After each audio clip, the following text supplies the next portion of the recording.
हज़रत अली की बैत खिलाफत, जंग जमल, माविया की बगावत और जंग सफ़ीन, यजीद की हुकूमत और उसके बाद उसके बेटे माविया की सहमाही हुकूमत व इंतकाल, ख़ानदान माविया के इक़्तिदार का ख़ात्मा और मरवान की बैत, मरवान का मकतूल होना, अब्दुल मुल्क की बैत और उसका तमाम आलम इस्लाम पर काबिज़ हो जाना। ये वो ज़माना है जो तमाम आलम इस्लाम के लिए पुराशोब ज़माना था और बाहमी इख्तलाफात की वजह से मुसलमान सरहदों पर जिहाद को मौकूफ़ करके बाहमी लड़ाइयों में मसरूफ़ थे। वलीद बिन अब्दुल मुल्क के अहद हुकूमत में इस्लामी हुकूमत को अमन व अमान नसीब हुआ और फतूहात मुल्की का एक सिलसिला जो कि रुक चुका था दोबारा से उसका आगाज़ हुआ। कुतैबा बिन मुस्लिम बाहिली, मूसा बिन नुसैर और तारिक बिन ज़ियाद, मोहम्मद बिन कासिम सक्फ़ी जैसे नामवर सालारों ने इस्लामी सल्तनत की सरहदों को काशगर से उंदलस तक वसीह कर दिया और इस दौर की फतूहात मुल्की ने हज़रत उमर फ़ारूक के दौर की फतूहात का ज़माना याद दिला दिया। वलीद अपने बाद अपने बेटों को खलीफा बनवाने के दर पे था और सुलेमान जो कि पहले से नामजद था उसको मौकूफ़ करने वाला था, मगर मौत ने उसको मोहलत ना दी और सुलेमान तख्त नशीन हुआ। वलीद के तमाम सरदार वलीद के साथ वली अहदी के मामले में शरीक होने की पादाश में ज़ेर इताब आए और बाज़ बेगुनाह भी इताब का शिकार हुए, जिनकी हम तफसील बयान करेंगे। सुलेमान अपने भाई वलीद से उम्र में 4 साल छोटा था और वलीद की वफ़ात के बाद उसके हाथ पर माह जमादी सानी सन 96 हिजरी में बैत खिलाफत हुई। चूँकि हज्जाज सुलेमान को वली अहदी से माजूल कराने में वलीद का हम ख्याल था और कुतैबा बिन मुस्लिम भी इस मामले में हज्जाज और वलीद का हम नवा था, लिहाजा सुलेमान को हज्जाज और कुतैबा दोनों से सख्त दावत थी। हज्जाज पहले ही फौत हो चुका था और कुतैबा अलबत्ता खुरासान की गवर्नरी पर मामूर और ज़िंदा और मौजूद था। कुतैबा को इस बात का एहसास था कि सुलेमान के खिलाफत में मेरे साथ किस किस्म का सलूक रवा रखा जाएगा। कुतैबा बिन मुस्लिम बाहिली अमीर खुरासान ने जब ये सुना कि वलीद फौत हो गया है और उसकी जगह सुलेमान बिन अब्दुल मुल्क तख्त खिलाफत पर बराजमान हुआ है, तो उसने खुरासान की तमाम मौजूदा फ़ौज और सरदारान लश्कर को जमा करके इस राय का इजहार किया कि सुलेमान बिन अब्दुल मुल्क की खिलाफत से इनकार करना चाहिए। कुतैबा के पास जो फ़ौज थी उसमें एक ज़बरदस्त हिस्सा बनु तमीम का था। बनु तमीम का सिरदार वकीह था। वकीह ने यह रंग देख करके लोगों से सुलेमान बिन अब्दुल मुल्क की बैत खिलाफत लेनी शुरू की। रफ्ता रफ्ता ये ख़बर तमाम लश्कर में फैल गई और तमाम कबाइल वकीह के गिर्द जमा होने लगे। कुतैबा ने हर चंद कोशिश की कि लोग उसकी बातें सुने और उससे अफ़हाम व तफ़हीम करें, लेकिन फिर किसी ने उसकी बात ना सुनी और एलानिया गुस्ताखियाँ करने लगे। कुतैबा के साथ उसके भाई, बेटे और रिश्तेदार शरीक थे। आखिर लश्करियों ने लूट मार शुरू कर दी और कुतैबा की हर चीज़ को लूटना और जलाना शुरू कर दिया। रिश्तेदारों ने कुतैबा के खैमे की हिफाजत करनी चाहिए, लेकिन वो सब के सब मारे गए। आखिरकार कुतैबा भी बहुत से जख्म खाकर बेहोश होकर ज़मीन पर गिरा और लोगों ने फ़ौरन उसका सर काट लिया। कुतैबा के पास सिर्फ भाई और बेटे 11 अशखास थे जो कि मारे गए और उसके भाइयों में सिर्फ एक शख्स उमर बिन मुस्लिम इसलिए बच गया कि उसकी माँ कबीला बनु तमीम से थी। वकीह ने कुतैबा का सर और उसकी अंगूठी खुरासान से सुलेमान बिन अब्दुल मुल्क के पास भिजवा दी।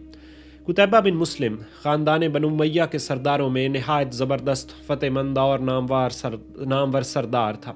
ऐसा ज़बरदस्त कि उसकी मौत नहायत अफसोसनाक हादसा थी, लेकिन चूँकि उसने खलीफा वक्त के ख़िलाफ़ साजिश करने में नाकबत अंदेशी से काम लिया था, लिहाजा सुलेमान बिन अब्दुल मुल्क पर कुतैबा के कत्ल का कोई इल्ज़ाम नहीं लगाया जा सकता।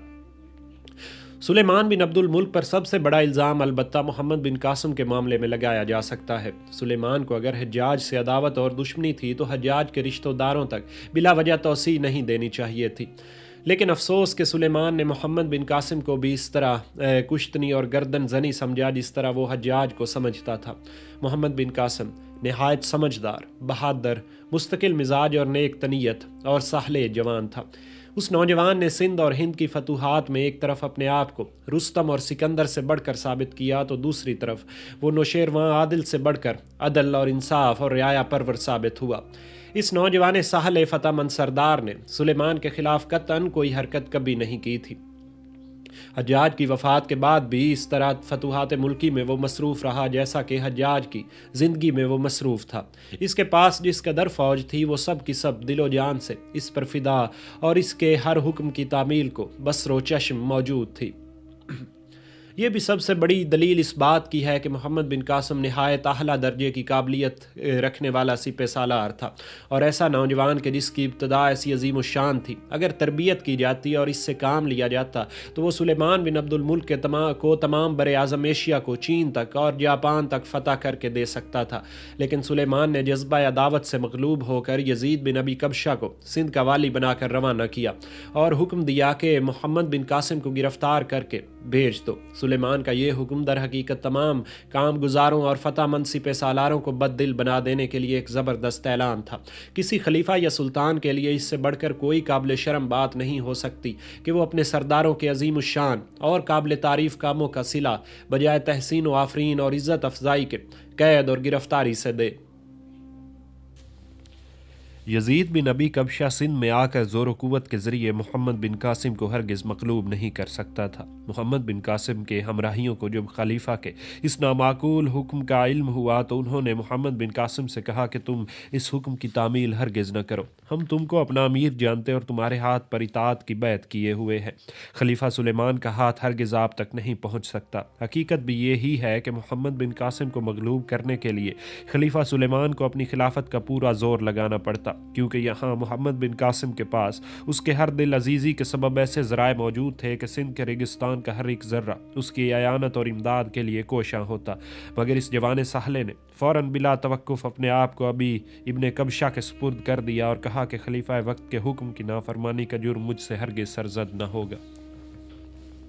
चुनांचा मोहम्मद बिन कासिम को गिरफ्तार करने के बाद इब्ने अबी कबशा ने दमिश्क की जानिब रवाना किया। वहाँ सुलेमान के हुक्म से वो वासित के जेल खाने में कैद कर दिया गया और साहले बिन अब्दुर्रहमान को उस पर मुसल्लत कर दिया गया, जिसको उसने जेल खाने में ही अनवा व इकसाम की तकलीफ़ें दे दे कर कत्ल कर डाला। मूसा बिन नुसैर की निस्बत पहले बयान किया जा चुका है कि उसने तमाम शुमाली अफ्रीका में अमन अमान कायम रखा और उंदलिस की फतह को तकमील तक पहुँचाया। मूसा का बाप नुसैर बिन अब्दुल अजीज़ बिन मरवान बिन हकम का मवल्ली यानी आज़ाद करदा गुलाम था, जो ख़ानदान मरवान का एक फ़र्द समझा जाता था।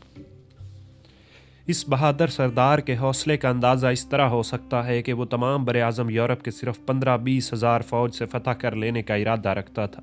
मूसा बिन नुसैर जब दारुल खिलाफा में पहुंचा तो इसका कदर शनास खलीफा वलीद फौत हो चुका था। सुलेमान ने मूसा के साथ बजाय उसकी के इज़्ज़त और कदरदानी का बर्ताव करता इसको कैद में डाल दिया और इस कदर भारी तावान उसके ज़िम्मे आयद किया जो मूसा की इस्तात से बाहर था। यहाँ तक कि मूसा को तावान का रुपया पूरा करने के लिए अरब सरदारों से मांग कर अपनी आबरू बर्बाद करनी पड़ी और की तमाम नामवरी और इज्जत हुर्मत खाक में मिल गई। वलीद के ज़माने के नामवर सरदारों में से सिर्फ मुस्लिमा बिन अब्दुल मुल्क सुलेमान की नायात रेजियों से बचा रहा और सुलेमान ने बदस्तूर उसको ओहदे और मर्तबे पर कायम रखा। मुस्लिमा सुलेमान का भाई था और इसकी वली अहदी के मामले से किसी किस्म का ताल्लुक न था, इसलिए सुलेमान ने इसको अपने दुश्मनों की फहरिस्त में दाखिल नहीं किया। हज्जाज पहले जैसे कि बयान किया जा चुका है कि हज्जाज मुहलब के बेटों से नाराज़ था और यजीद बिन मुहलब को माँ उसके भाइयों के कैद कर दिया था। यजीद बिन मुहलब जेल खाने से भागकर फ़लस्तीन में सुलेमान बिन अब्दुल मुल्क के पास चला गया। इस ज़माने में सुलेमान बिन अब्दुल मुल्क फ़लस्तीन का गवर्नर था। ये भी जिक्र हो चुका है कि हज्जाज ने मरते वक्त अपने बेटे अब्दुल्लाह बिन हज्जाज को अपनी जगह इराक़ का गवर्नर मुकर्रर किया और वलीद बिन अब्दुल मुल्क ने इस तकर्रुर को जायज़ रखा। अब वलीद की वफ़ात के बाद जब सुलेमान बिन अब्दुल मुल्क तख्त खिलाफत पर बैठा तो उसने सबसे पहले हज्जाज के बेटे अब्दुल्लाह को माजूल करके उसकी जगह यजीद बिन मुहलब को गवर्नर इराक़ मुकर्रर किया। यजीद बिन मुहलब जानता था कि अगर लोगों से खराज वसूल करने में सख्ती की तो हज्जाज की तरह बदनाम हो जाऊँगा और अगर रियायत और नरमी से काम लिया तो सुलेमान बिन अब्दुल मुल्क की निगाहों से गिर जाऊँगा। इसलिए उसने ये तदबीर इख्तियार की कि सुलेमान बिन अब्दुल मुल्क को इस बात पर रजामंद किया कि वो इराक़ की तहसील खराज यानी सीग़े माल की अफसरी साहले बिन अब्दुर्रहमान को दे और बाकी इंतज़ामी और फ़ौजी मामलात गवर्नर इराक़ यानी यजीद बिन मुहलब से मुतल्लिक़ रहे। यजीद बिन मुहलब की ये ख्वाहिश सुलेमान को इसलिए भी नागवार न गुजरी कि वो जानता था कि हज्जाज ने यजीद बिन मुहलब पर सरकारी रुपए के खुर्द बुर्द का इल्ज़ाम लगा कर कैद किया था। चुनांचे साहले बिन अब्दुर्रहमान सीगा माल की अफसरी पर मामूर होकर अव्वल इराक़ की जानिब भेज दिया गया। इसके बाद यजीद बिन मुहलब को इराक़ का गवर्नर बनकर कूफा में वारिद हुआ और यहाँ यजीद और साहले में नाचाकी पैदा हुई और यजीद बिन मुहलब के लिए साहले बिन अब्दुर्रहमान का वजूद बायस तकलीफ़ साबित होने लगा। इसी दौरान में खबर आई कि कुतैबा बिन मुस्लिम खुरासान में मारा गया। यजीद खुरासान की गवर्नरी को तरजीह देता था क्योंकि वो और उसका बाप खुरासान का गवर्नर रह चुके थे। सुलेमान बिन अब्दुल मुल्क ने यजीद बिन मुखलब की ख्वाहिश के मुवाफिक इसको खुरासान के सूबे की सनद गवर्नरी देकर इराक को भी इसके मातहत रखा। यजीद ने इराक के अंदर कूफा, बसरा और वासित वगैरह में अपने जुदा जुदा नायब छोड़कर खुद खुरासान का कस्द किया।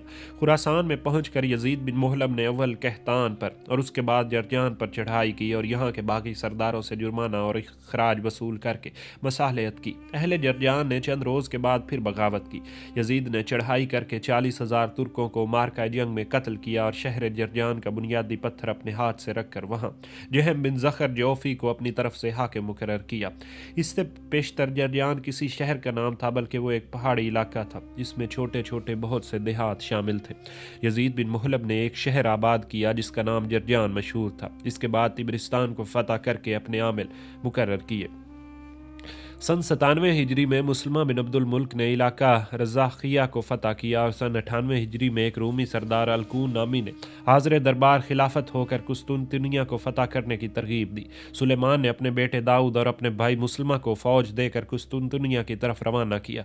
मुसलमा इस फ़ौज का सिपह सालार आज़म था। मुसलमा ने जाकर कुस्तुनतुनिया का मुहासरा किया। जब लश्कर इस्लाम कुस्तुनतुनिया के करीब पहुंचा तो मुसलमा ने लश्करियों को हुक्म दिया कि एक एक मुदगल्ला हर शख्स अपने हमराह लेता जाए और लश्करगाह में लेकर जमा हो। कुस्तुनतुनिया का मुहासरा करने के बाद यह गल्ला जमा किया गया तो गल्ला के अंबार पहाड़ों की तरह जमा हो गए। मुसलमान ने कुस्तुनतुनिया का मुहासरा डालकर फौज वालों के लिए मकानात मट्टी और पत्थर के बनवा दिए और मकानों में खेती करने का हुक्म दिया। चुनांचा खेती पककर तैयार हो गई। रोज़ाना अखराजात और खुर्दोनोश के लिए गल्ला लूट मार के जरिए फ्राहम किया जाता था। गल्ला के अंबार महफूज थे। खेती पक कर तैयार हो गई और अहले कुस्तुनतुनिया इस अज़्म हिम्मत और इस्तक़लाल के मुहासरे को देखकर सख्त परेशान थे।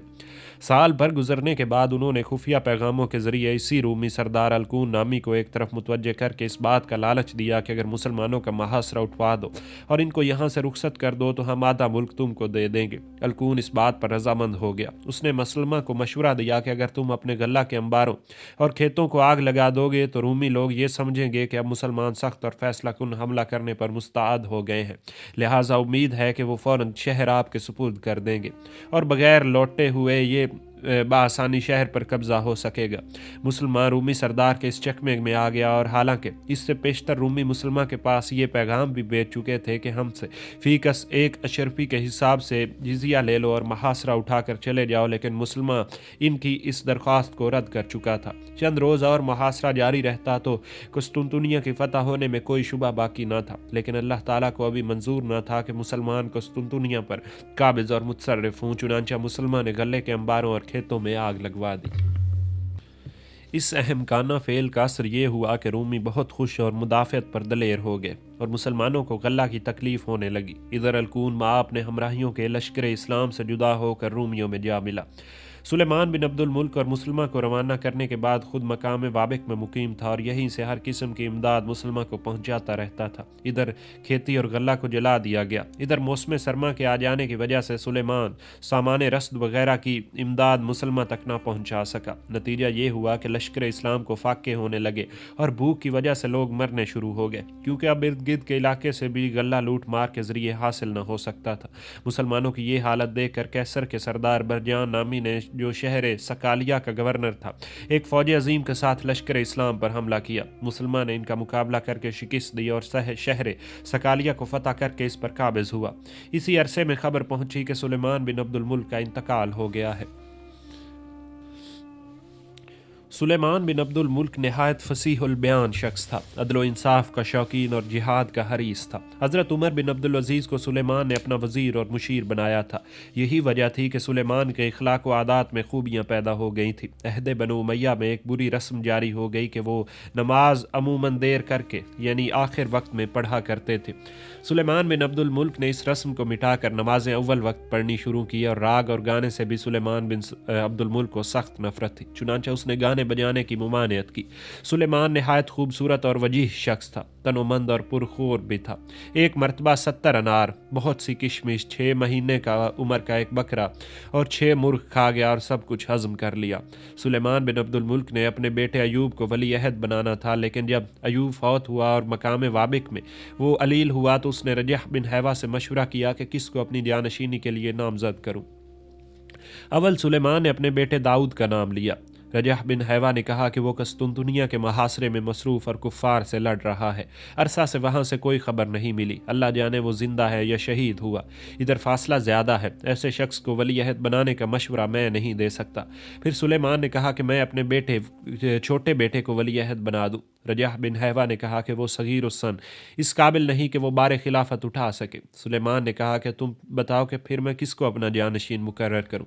रजह बिन हैवा ने कहा कि मुसलमानों की फलाह बहबूद और आपकी नेक और पाक बातनी और दीनदारी का तकाजा तो ये होना चाहिए कि आप अपने चचाजाद भाई उमर बिन अब्दुल अजीज़ को अपना वली अहद बनाएं, क्योंकि इनसे बेहतर कोई दूसरा शख्स नहीं मिल सकता। नीज़ वो आपके वज़ीर आज़म होने के सबब अमूर सल्तनत के मुतल्लिक हर किस्म का काफ़ी तजुर्बा रखते हैं। सुलेमान ने कहा कि मैं भी उमर बिन अब्दुल अजीज़ को सबसे बेहतर समझता हूँ, लेकिन मुझको डर ये है कि मेरे भाई यानी फर्जंदान अब्दुल मुल्क राज़ी न होंगे और वो उमर बिन अब्दुल अजीज़ की मुखालफत पर उठ खड़े होंगे। रजह बिन हैवा ने कहा कि आप उमर बिन अब्दुल अजीज़ को खलीफा बनाकर साथ ही ये भी वसीहत कर दीजिए कि इनके बाद यजीद बिन अब्दुल मुल्क खलीफा हो। सुलेमान बिन अब्दुल मुल्क ने इस मशवरे को पसंद किया और उमर बिन अब्दुल अजीज़ के लिए वली अहदी का फरमान लिख कर इस पर मोहर लगा दी। इस कागज़ को एक लिफाफा में बंद करके इस लिफाफा को सरबा मोहर कर दिया और रजह बिन हैवा को देकर कहा कि बाहर जाओ और ये लिफाफा दिखा कर कहो कि अमीरुल मोमिनीन ने इस लिफाफा में अपने बाद खलीफा होने वाले शख्स का तयन कर दिया और फरमान लिख कर रख दिया है। जिस शख्स का नाम इस फरमान में है इसकी बैत करो।